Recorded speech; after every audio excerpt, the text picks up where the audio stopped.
tengo solo 20 minutos, muchísimas cosas de las que hablar, hay 1000 slides, voy a ir rápido, lo más rápido posible. Si tenéis dudas o algo queréis que ahonde, pues con gusto paro.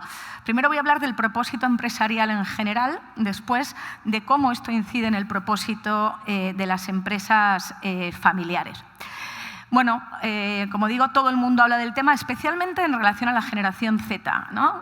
Parece que solo son los de la generación Z los que quieren que su propósito personal se alinee al propósito de una empresa, ¿no? Pero desde mi punto de vista este es un tema que está en los boards, en los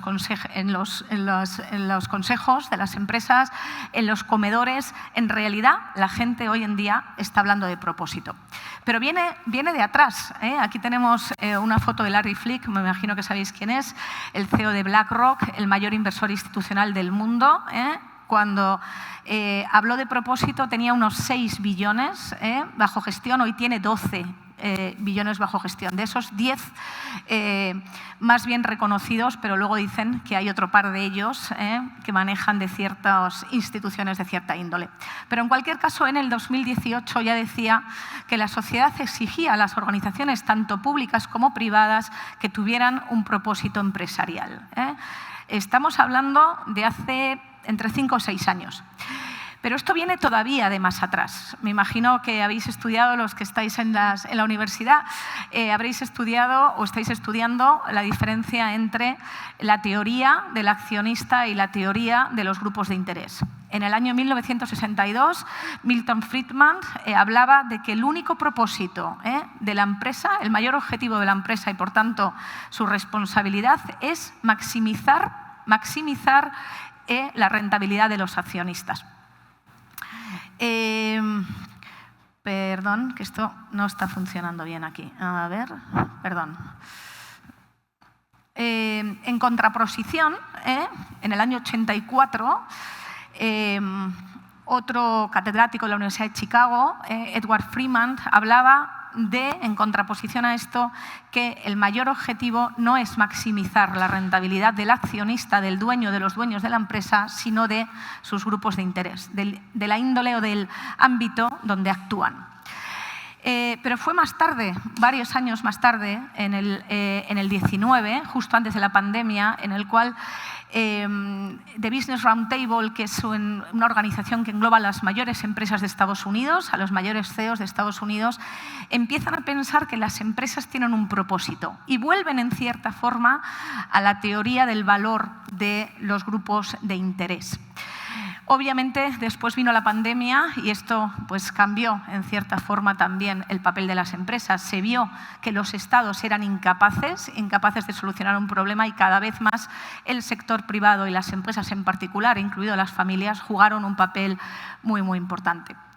Sobre todo, estamos en un mundo en transformación, como han dicho aquí. Hay dos grandes transformaciones. La transformación digital, lo que llaman la transformación exponencial y cómo está cambiando el valor de las empresas.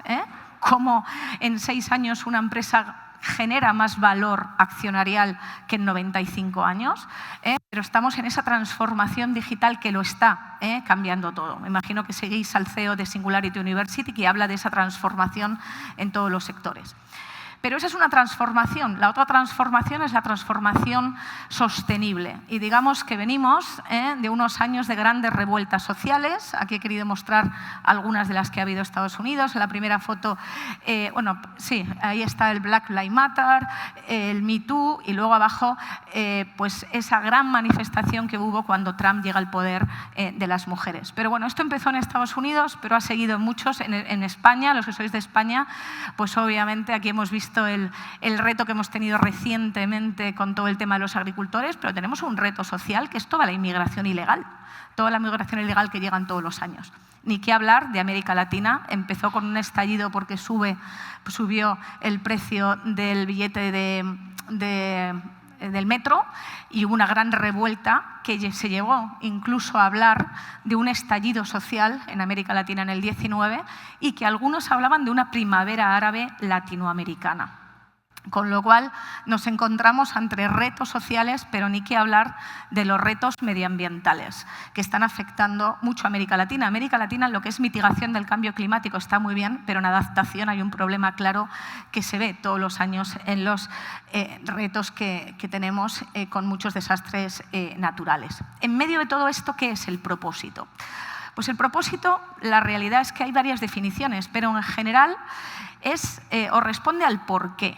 No el que hace una empresa, sino el por qué lo hace. Es algo aspiracional que sin duda alguna invita a la acción y que busca que las organizaciones no solo tiendan a buscar esa rentabilidad financiera, sino que también busquen generar beneficios positivos a la sociedad, sobre todo a las comunidades en las que operan, sean en un pueblo, en una ciudad, en un país, o las multilatinas en múltiples países o las empresas globales. Básicamente se pasa del qué hace una empresa al por qué lo hace y al impacto que genera. Ese es el gran cambio en el valor y en el papel que juegan las empresas. Me imagino que habéis oído hablar del Círculo de Oro y del Tech Talk de este señor, pero básicamente, normalmente las empresas empiezan desde fuera hacia adentro. Primero el qué hace una empresa, luego el cómo y luego el por qué. Las empresas del siglo XXI, las empresas que van a generar valor, tienen que empezar del por qué. Primero llego al por qué y luego ya al que lo hago. Es una definición aspiracional, ¿no? El por qué hacen lo que hacen, ¿no? Y ese por qué, como dice, no tiene solo por qué estar relacionado con ganar dinero o con un resultado financiero. Se trata de tener un propósito, algo en el que creer. Y eso es una razón fundamental por la que las empresas existen y sobre todo van a perdurar a futuro. Muy importante diferenciar entre lo que es el propósito, la misión y la visión de una empresa. Aquí lo he querido poner también gráficamente para que ayude, ¿no? El propósito es ese por qué existe esa empresa. La misión, qué hace y a quién se dirige. Y la visión describe cómo cumple ese propósito y qué se espera en el futuro, ¿no? Desde las semillas hasta una planta que crece, hasta ya una planta que gana altura, digamos. Algunas empresas que son conocidas por su propósito. Sony, llenar el mundo de emoción a través del poder de la creatividad y la tecnología. Google, organizar la información del mundo. Tesla, acelerar la transición al transporte sostenible. Whole Foods, nutrir a las personas y al planeta. Airbnb, crear un mundo donde cualquiera pueda pertenecer a cualquier lugar. Disney, hacer feliz a la gente. Bueno, ¿no? Todos hemos crecido con Disney. Imagino que a muchos nos ha hecho feliz. Vamos a las empresas españolas. El Corte Inglés, acompañar al cliente en todos los momentos de su vida y facilitar la vida de las personas. Prosegur, hacer del mundo un lugar más seguro, cuidando a las empresas, manteniéndose a la vanguardia de la innovación. Iberdrola, continuar construyendo cada día y en colaboración un modelo energético más eléctrico, saludable y accesible. De Overview Effect, que aquí tenemos al CEO, ayudar a las organizaciones a crear soluciones de impacto escalables para resolver los mayores retos del planeta. ¿El por qué? ¿Por qué existe? Para ayudar a resolver retos. Bimbo, vamos a las empresas latinas, alimentar un mundo mejor a través de un sistema alimentario que beneficie a todos. Bancolombia, promovemos el desarrollo económico sostenible para lograr el bienestar de todos en un mundo retador. Esos retos sociales y medioambientales que estamos enfrentando. Alicorp, una empresa peruana de alimentos. Buscamos alimentar un mañana mejor, generando valor y bienestar a la sociedad. ¿Cuáles son esas ventajas que trae tener un propósito? Claramente incrementa la rentabilidad y el valor del mercado de las empresas. Mejora su reputación y la legitimidad para operar. Esto es importante, la reputación, la imagen de marca y esa legitimidad para operar que algunas empresas están enfrentando a día de hoy, especialmente en algunos países. No hablo de derechas, izquierdas, hablo más que nada a veces de cierto populismo, entre comillas, pero que muchas veces, especialmente algunas compañías en ciertos sectores, se enfrentan retos. Yo, por ejemplo, he sido toda mi vida una banquera, 30 años en distintos bancos trabajando, y la realidad es que muchos clientes siempre se enfrentan a ciertos países diciendo que el papel de la banca, cuánto ganan, cuánto no, y muchas veces ellos muestran todo ese impacto social que están generando en la creación de empleo, financiando a mujeres, a grupos desatendidos, etcétera, para revalidar esa licencia para operar. pero también permite gestionar, atraer y retener talento, y no solo de la generación Z. Yo no soy de la generación Z, más bien ya estoy de retirada, y para mí es importante los valores de las empresas en las que he trabajado durante toda mi carrera. Fideliza al cliente, sin duda alguna, fideliza al cliente.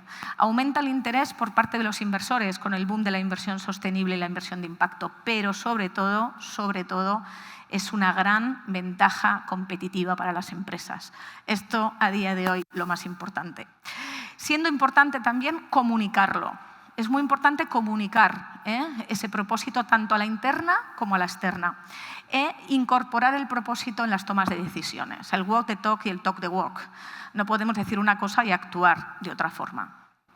Aquí, bueno, no tenemos tiempo para ver los vídeos, pero si os interesa el tema, sigo puntualmente una sección del periódico ABC en España que se llama Líderes con propósito, en los cuales entrevistan a líderes de distintas empresas y bancos, en los cuales hablan del valor, del propósito, de lo que les está generando, ¿no?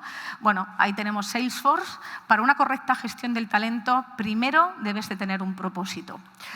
Para Novartis, la farmacéutica, cuando se unen el propósito de la compañía y el individual, surge la pasión. Para ISS España, buscamos que los clientes cumplan sus propósitos a través de nuestros empleados. Muy importante, agentes de cambio. Cuando tú te sientes, obviamente, digamos, motivado y sobre todo te sientes muy vinculado, digamos, mejor dicho, al propósito, tú eres un gran agente de venta, tanto de venta de productos, digamos, como un valedor de la marca, pero sobre todo porque al final ayudas a los clientes de la empresa. Y ya Isdin, la marca de cosméticos, solo si se une un mismo propósito, las personas se comprometen con las compañías.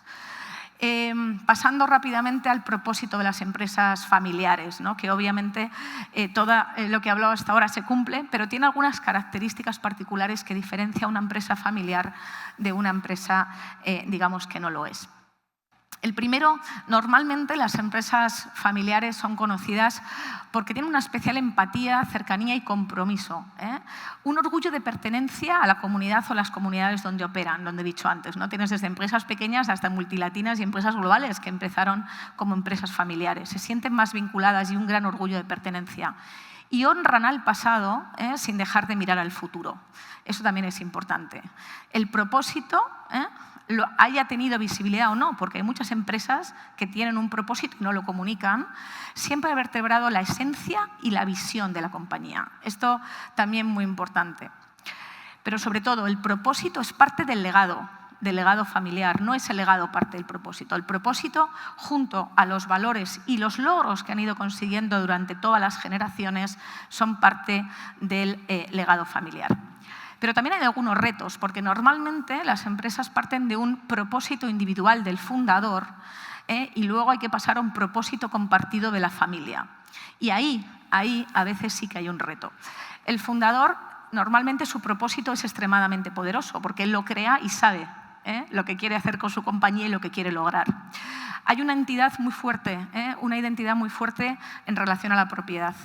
Gestiona esa persona normalmente el día a día del negocio y directamente está involucrado en la toma de las decisiones y el control. Pero cuando pasas después a las siguientes generaciones, pues obviamente, como he dicho, a veces mantener ese mismo propósito es un reto.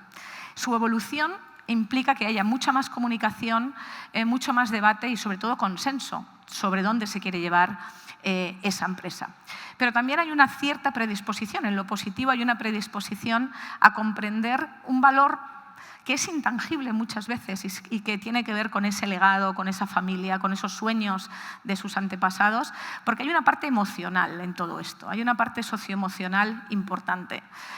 Pero una familia que tiene éxito a largo plazo tiene que revisar continuamente su propósito, su visión y esos principios rectores colectivos que la guían para asegurar su cohesión. Sobre todo, en las empresas familiares tiene que haber una coherencia tanto a lo vertical como a lo horizontal. En lo vertical, propósito, visión, planes empresariales o estrategia, planes de acción, etcétera, y en la ejecución. Y muy importante, lo horizontal, cómo se alinea la familia, el negocio, la filantropía, cuando existe, que no existe en todos los casos, y el patrimonio. Digamos que es muy importante crear una especie de holding que se llame propósito y que une estas tres verticales.